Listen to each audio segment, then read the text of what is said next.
दिनै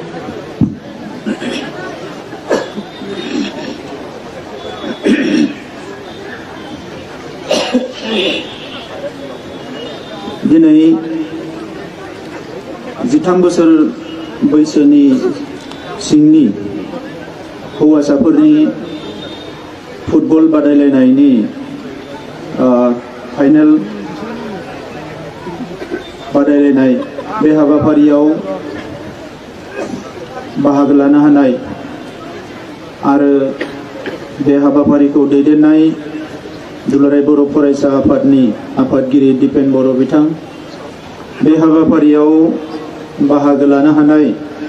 बर' थुनलाइ आफादनि मानगोनां आफादगिरि सुरत नार्जारी सार, बे हाबाफारियावनो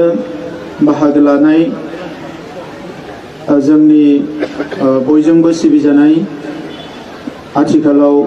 आसामनि केबिनेट मन्त्रि इउजि ब्रह्म बिथां, बे हाबाफारियाव बाहागो लानो हानाय जोंनि एमपि रोंगोरा नार्जारी बिथां, बे हाबाफारियावनो बाहागो लानो हानाय इएम रन्जित बसुमतारी बिथांजों लोगोसे धनन्जय बसुमतारी बिथां, सिडली समष्टिनि एमएलए जयन्त बसुमतारी, क'क्राझारनि एमएलए लरेन्स इस्लारि, दुलाराय बर' फरायसा आफादनि बोसोनगिरि खुंख्रा स्वर्गियारि आरो बेवहाय बाहागो लानो हानाय एमसिएलए माधव सेत्री बिथां, दिनैनि बे हाबाफारिनि स्पेशियेल गेस्ट, बयजोंबो अनजानाय बर' हारिनि जों बयबो जायफोरनि मुंखौ मख'योबा गोग्गानाय मोनो, बिथांमोननि गेजेराव जोंनि सिगां सिरिनि सासे फुटबलार इंटरनेशनल लेवलनि दुर्गा बर' बिथां, मनबीर बसुमतारी आरो अपर्णा नार्जारी बिथांमोन। আজিৰ এই সভাত উপস্থিত আমাৰ ট্ৰাইবেল সংঘৰ সভাপতি ডাঙৰীয়া, বড়ো সাহিত্য সভাৰ নেতৃবৃন্দ, আমাৰ ইয়াত উপস্থিত আক্ৰাসুৰ বিটিআৰ ৰিজনৰ সাধাৰণ সম্পাদক ডাঙৰীয়া, আকসুৰ নেতৃবৃন্দ, ইয়াত উপস্থিত এবিএমচুৰ নেতৃবৃন্দ আৰু বিটিআৰ গোৰ্খা সমাজৰ নেতৃবৃন্দৰ লগতে বিশেষভাৱে আজিৰ এই সভাত উপস্থিত চিৰাং জিলা আৰু কোকৰাঝাৰ জিলাৰ পৰা বহুতখিনি আমাৰ শিক্ষাবিদ বুদ্ধিজীৱী মই দেখিবলৈ পাইছোঁ। बेवहाय गोबां सानसुमै माखासे जोंनि दैदेनगिरि बिथांमोनखौ आङो नुनो मोनदों। दा बयनिसिमबो आङो गोसो गोरबोनि अननाय आरो सिबिनायखौ बावहरदों। दिनैनि बे हाबाफारिखौ जाफुंसार होनो थाखाय चिरां जिल्लानि गुबुन गुबुन ओनसोलनिफ्राय बाहागो लाफैनाय रायजो राजा नोंथांमोननिसिम आङो सिबिनायखौ बावहरदों। बे हाबाफारिखौ दुलाराय बर' फरायसा आफादा मोनसे गिदिरथार थांखिजों खुंफुंदों आरो बेवहायनो दिनै बड'फा उपेन्द्रनाथ ब्रह्मनि मुसुखायाव बिबार बावनाय हाबाफारिबो लादोंमोन। दा बड'फानिसिम आंनि गोसो गोरबोनि सिबिनायखौ आङो बावहरदों आरो मोननैबो हान्जानि जोंहा प्लेयारफोर उदालगुरि आरो चिरांनि मोननैबो हान्जानिसिम आङो गाहाम हामलायनाय बावहरदों। बेजों लोगोसे जायफ्रा दिनैनि बे बादायलायनायखौ सामलायनो फैदों सामलायगिरि बिथांमोननिसिमबो रेफारि जाजमेन्ट गासैनोबो आङो गाहाम हामलायनायखौ बावहरदों। बिखेखभावे जोंहा जिखिनि गोनां खोथा जोंनि एमपि बिथां आरो मन्त्रि बिथाङा बुंलांबाय, आफादगिरि बिथाङाबो दुलाराय बर' फरायसा आफादनि जि मोनसे गिदिरथार मिशन, मोनसे गोजोर सोलायनाय लाबोनो थाखाय बे मिशननि बागै रायजो राजाफोरनि सिगाङाव फोरमायनानै होबाय। जोङो बे समाव दुलाराय बर' माहारिनि गेजेराव मोनसे ट्रेन्सफर्मेशन, मोनसे सोलायनायखौ बयबो हास्थायदों आरो बे सोलायनाया जानांगौ जौगानायनि थाखाय, बे सोलायनाया जानांगौ गावखौ आरोबाव गोख्रोङै गायसननो थाखाय, बे सोलायनाया जानांगौ मुलुगनां थाखोआव जोंनि हारिखौ जौगाहोनो थाखाय। दा बेवहाय दुलाराय बर' फरायसा आफादनि भिजन आरो मिशना जाफुंसार महर मोनथों बिनि थाखाय आङो अबंलावरिनि खाथियाव आरज गाबदों आरो बे जोबोद मोजां मोनसे मेहेर गोनां आरो ओंथि गोनां आन्डार 13 जि फुटबल टुर्नामेन्ट बिथांमोना लादों बिनि थाखाय आङो बिथांमोननो साबायखर बावदों मानोना जों मिथिगौ जे सासे लाइमोना देरनानै सासे गोख्रों नोगोरारि जायो आरो बे लाइमोनखौनो मोजाङै फरायहोनो हायोब्ला बियो सासे सोलोंथाइगिरि जायो दैदेनगिरि जायो अफिसार जायो आरो बायदिसिना खामानि मावनो हानाय सासे सुबुं धोन जायो बे लाइमोनखौनो मोजाङै गेलेहोनो हायोब्ला बियो नेशनेल इन्टारनेशनेल लेभेलाव गेलेनानै गावनि केरियार दानायजों लोगोसे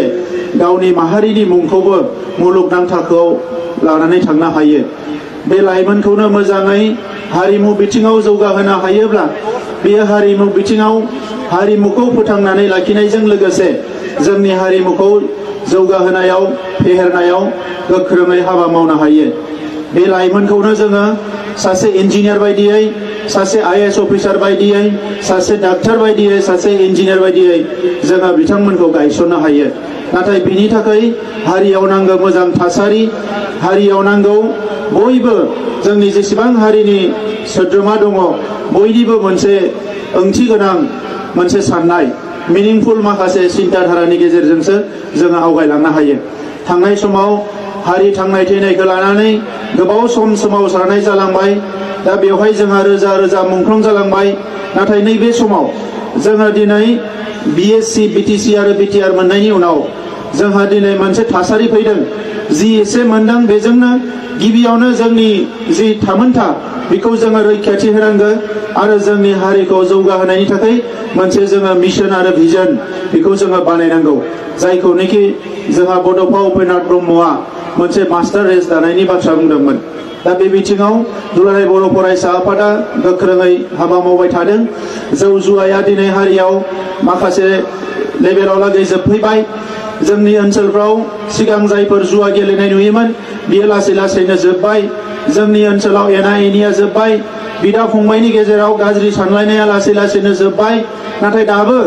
बेखौ जोङो 100% जोबबाय होनना बुंनो हाया मानोना एखम्बा साफा सानै सुबुङा दिनैसिमबो बायदिसिना नाङै बाङै खोथाफोरखौनो लानानै हारियाव माखासे गाज्रि सानलायनाय लाबोनो नागिरो दा ओंखायनो जेब्लायसिम बेबायदि थासारिया 100% सोलायनाय फैया दुलाराय बर' फरायसा आफादा अराय सम गोख्रोङै गसंनानै हारियाव खामानि मावलांबाय थानांगोन दा बेनिखायनो आङो दुलाराय बर' फरायसा आफादखौ साबायखर बावदों আজিৰ সভাত আমার বহুত ছাত্র সংগঠনের নেতৃবৃন্দ এই অঞ্চলের মোর শ্রদ্ধা রাইজ বুদ্ধিজীবীসকল উপস্থিত আছে বিটিআর অঞ্চলত দীঘলীয়া এটা সংগ্রামৰ পিছত শান্তি আহিছে এই শান্তি বড়ো ৰাজবংশী বঙালী গোৰ্খা আদিবাসী সকলৰ কাৰণে আহিছে 2020 চনত বড়ো চুক্তি পুনৰ বিটিআৰ চুক্তি হোৱাৰ পিছত এই কেইদিনমান আগতে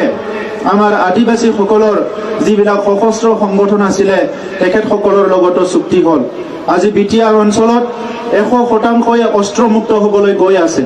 যোৱা 3-4টা দশকত বিভিন্ন সমস্যাৰ কাৰণে